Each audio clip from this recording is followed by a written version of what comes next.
इस प्रकार से छोटी गलियों में को निकाल करके गाड़ी जो है हमारी वापस होटल में लाने का प्रयास किया, लेकिन बीच में ही भगदड़ ऐसी मची, हजारों की तादाद में इतनी भीड़ थी कि जो भी रास्ते में आया उससे ही मतलब जो है कुछ नहीं कहा जा सकता। हम जो है नेपाल गए हुए थे, 7 तारीख की रात को गए थे। 8 तारीख में सुबह मॉर्निंग में वहाँ पहुँच गए थे और वहाँ होटल में पहुँच करके हमने नहा धो के पशुपतिनाथ जी के दर्शन किए, गोमतेश्वरी माता जी के दर्शन किए। 51वीं सिद्धपीठ में एक माता है और हम वहाँ पर जो है पूरे दिन वहाँ पर काठमांडू में हम सभी मंदिरों के दर्शन करके कुछ क्षेत्र में जो संसदीय क्षेत्र था वहाँ पर कर्फ्यू बताया जा रहा था, लेकिन आमतौर पर सभी जनता आ जा रही थी। हमारा गाइड होटल में लेके जिस टाइम वहाँ पर पहुँचा तो वहाँ पे रात के समय में तांडव मच गया था और आगजनी, लूटमार और घबराहट सभी को थी। लेकिन कुछ घंटे बाद माहौल शांत हुआ। हम रात्रि में विश्राम करके, क्योंकि हमें अगले दिन जो है मुक्तिनाथ कागबैनी पर्वत पे जाना था, तो वहाँ पर जो है हम सुबह ही 7:30 बजे माहौल गाइड हमारा कहने लगा जी सब शांत है, उनने इस्तीफा दे दिया प्रधानमंत्री ने, अब कोई दिक्कत नहीं होने की।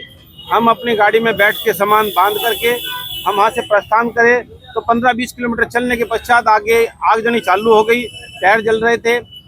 गाइड भी हमारे जो है लगातार इतने अच्छे गाइड थे हमारे, सूरज थापा जी थे, और उन्होंने जिस प्रकार से छोटी गलियों में को निकाल करके गाड़ी जो है हमारी वापस होटल में लाने का प्रयास किया, लेकिन बीच में ही भगदड़ ऐसी मची, हजारों की तादाद में इतनी भीड़ थी कि जो भी रास्ते में आया उससे ही मतलब जो है कुछ नहीं कहा जा सकता। एक गेट खोला, उसमें उसने गाड़ी अंदर लगा दी और वहीं पर ही हम लोगों ने 3-4 घंटे बिताए और वहीं से आमने सामने की गोलाबारी हो रही थी, आंसू गैस के गोले छोड़े जा रहे थे और लूटमार का तांडव मचा हुआ था। 3-4 घंटे के पश्चात उन्हें एक होटल में शरण हमने ली और वहीं पे पहुंच के अगले दिन पूरी रात जो है वहाँ पर जो है पूरा तांडव हुआ। चौकी फूकी गई और थाने फूके गए, पुलिस वालों के हथियार लूटे गए। इस प्रकार का तांडव हमने पहली बार देखा है। क्या कहेंगे, इतना भयानक मंजर था आपके सामने और अपने मंत्री से गुहार लगाई थी। हमने माननीय कपिल देव अग्रवाल जी का हम तहे दिल से सभी 10 जने थे वहाँ पर, और भी 5 जने महाराष्ट्र के थे, 15 जने हमारे दिल्ली से, कुछ मुजफ्फरनगर के भी थे दूसरे ग्रुप में।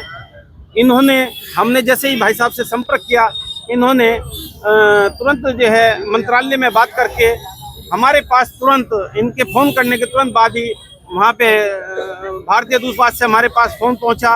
उन्होंने कहा अब हम इस होटल में हैं और उन्होंने कहने लगा जी हम आपको जल्दी ही आपको यहाँ से निकालने का प्रयास करेंगे, आपको किसी प्रकार की कोई चिंता नहीं है और हम यहाँ पर हैं। उन्होंने हमारा अपना नंबर दिया और हमने जहाँ दफे भी फ़ोन किया उन्होंने फ़ोन उठाया।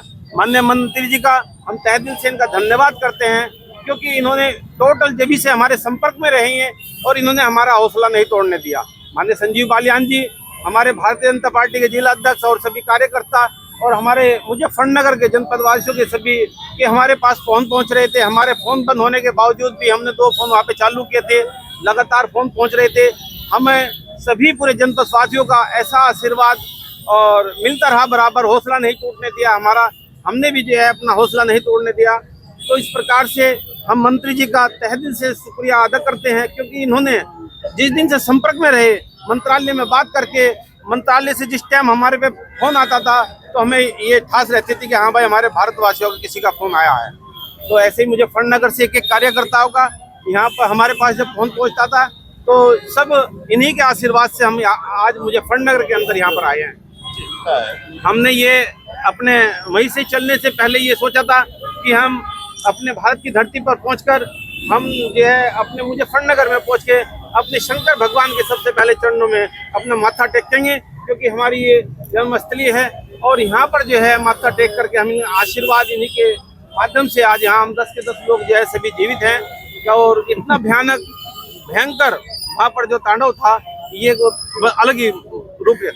देखिए आज बहुत ही सुखद अवसर है इस समय कि नेपाल गए हमारे सबके 10 के 10 तीर्थ यात्री सुनील ताया जी की पूरी टीम तो नेपाल गए थे पशुपतिनाथ जी के दर्शन करने के लिए।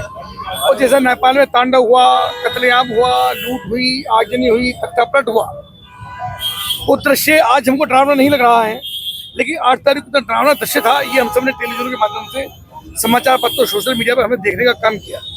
उसी के बीच में हमारे होते सब साथी जब जानकारी सुनता है उसमें 6 बजे टेलीफोन आया 8 तारीख को, तो तभी तत्काल हमने सभी जगह गृह मंत्रालय में भी, यहाँ के जिलाधिकारी को भी, विदेश मंत्रालय में भी सब में संपर्क करके इनकी कष्ट को बताने का काम किया। मैं धन्यवाद करता हूँ भारत सरकार का जो तुरंत इनिशिएटिव लेकर के इनसे संपर्क भी साधा, हमको भी आश्वस्त किया, और हम सब के बीच में मात्र 2 दिन के अंदर यानी 8, 9, 10 3 दिन के बाद आज ये सब लोग अपने परिवार के बीच में यहाँ भगवान शिव मूर्ति पर अपना आशीष लेने के लिए, मत्था टेकने के लिए यहाँ पहुँचे हैं। और सभी के परिवारजन बहुत प्रसन्न हैं, खुश हैं, और हमारे इनकी सभी कार्यकर्ता, उनकी पूरी टीम, सबके चेहरे पर बहुत मुस्कान है, प्रसन्नता है। मैं पशुपतिनाथ भगवान जी का अभिनंदन करता हूँ, धन्यवाद करता हूँ, उनको प्रणाम करता हूँ कि उनकी कृपा से सकुशल ये सब अपने परिवारों के साथ अपने पीछे पहुँचे हैं। हमको भी वो पसंद है, इन सबको माल्यार्पण करके इनका स्वागत हमने करने का